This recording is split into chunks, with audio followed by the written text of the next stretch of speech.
Yo, what's up with y'all? It's EbonOnTheTrack, and I'm back with another video.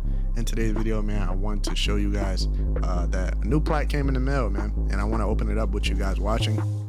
So this is the box, man. This is my second one I've ever ordered, so I'm excited to just kind of open it up and see what it's like. You know, you see the other one on the wall there, so finally got some company. And yeah, I'll just talk through this, you know, as I'm opening it, and we'll talk about how the record happened, and yeah, just life stuff and journey stuff in general. See, I got the scissors, man. You guys can't see all the way, but I'm taking the scissors and I'm going across the top of this thing, man. Some producers, like, they don't like to order their plaques just because they want to kind of, I guess, stay in that mindset of grinding. Like, I don't want to see my accomplishments. But me personally, bro, I don't know, I get a kick out of it just because I feel like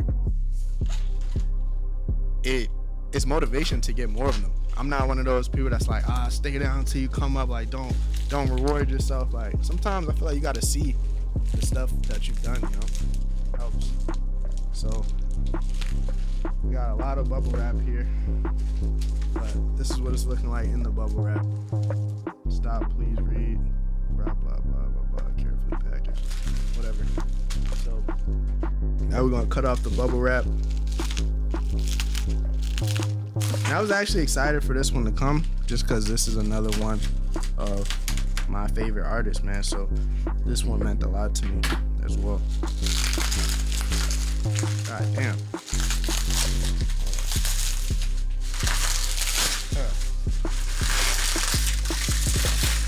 Moving the bubble wrap. I'm doing it. It's taking long, but it's not a lie. It's something about that red and the black, y'all. But I know the reflection from the light is messing it up a little bit. But this plaque was from the Lil Durk compilation album. It's called Loyal Bros 2. It's kind of like a bunch of, I guess, the people that are signed to him, and like he was on a lot of the songs as well. He was on my song also.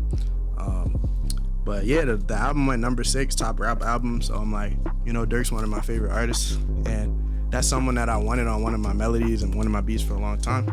So I'm like, bro, you see me out of breath from opening that thing. Like, I'm like, I gotta like go lock back into the gym somewhere. But yeah, so it went number 6 on the top rap albums chart. I decided to cop it, and I think it's gonna make a nice addition on the wall, guys. I ain't gonna lie.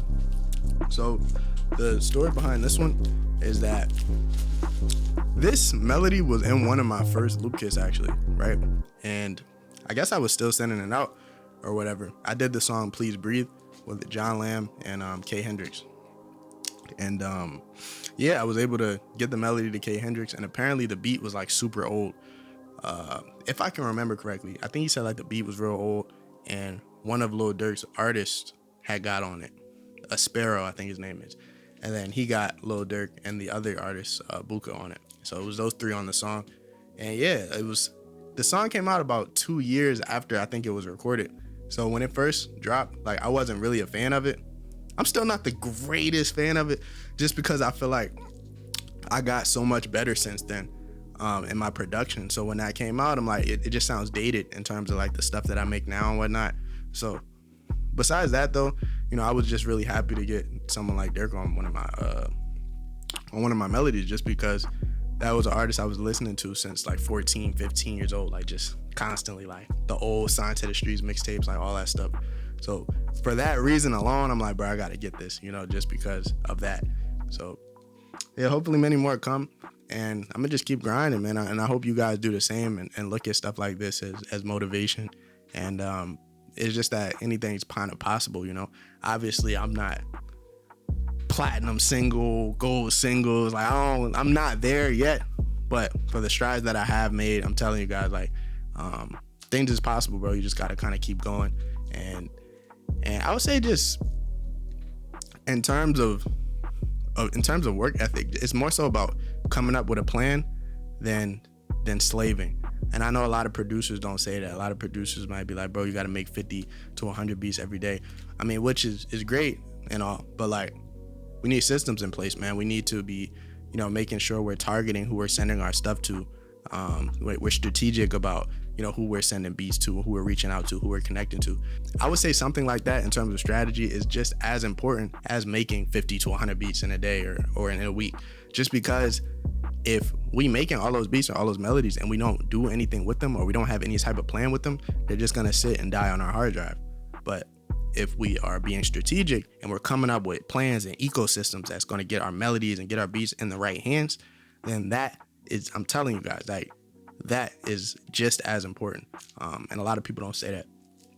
But yeah, with that being said, man, I feel like in 2023, I didn't focus as much on getting major placements. I was working more so with like up and coming people, and which also they were signed. So I definitely was getting some cool advances and whatnot. But in terms of chasing those big dogs, like the Rod Wave, the Dirks, the Lil Babies, like I wasn't really doing that as much in 2023, or in 2024, really.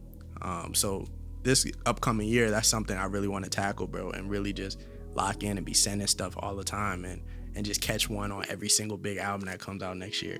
I know it's like, that's a big goal, but I feel like that's something I want to do, man. I think this year I was more so focused on the entrepreneurial side of things and coaching and helping other producers and building up like smaller artists and whatnot. But I want more of these, bro. I ain't gonna lie, you know. So that chasing placements grind is a task, but it can be rewarding, bro, because you can catch a hit. So I kind of just want to do it all and just get better with time management for 2025. But this will look cool on the wall, and I hope you guys get some like motivation or whatnot out of this and just decide, hey man, if Eben can do it, so can I, you know. And that's how I look at things. When I was 19, I had an older friend, you guys probably know his name's Othello, but I would look at him and just be, that's how my mindset would be. I'm like, bro, if he could do it, so can I. And seeing people like that and actually believing that, it makes all the difference in the world. So make sure you guys like, comment, subscribe. There's going to be a link if you guys want to work one-on-one with me. I'm helping other producers, you know, just optimize their career in terms of music and entrepreneurship wise as well. So click that link if you're interested in working with me one-on-one, and we'll see what happens, man. So let me know what you guys think of this in the comments, man. We got another one. So this is going on the wall. I appreciate you guys for everything. Let's just keep this thing going, and who knows what we can be next. So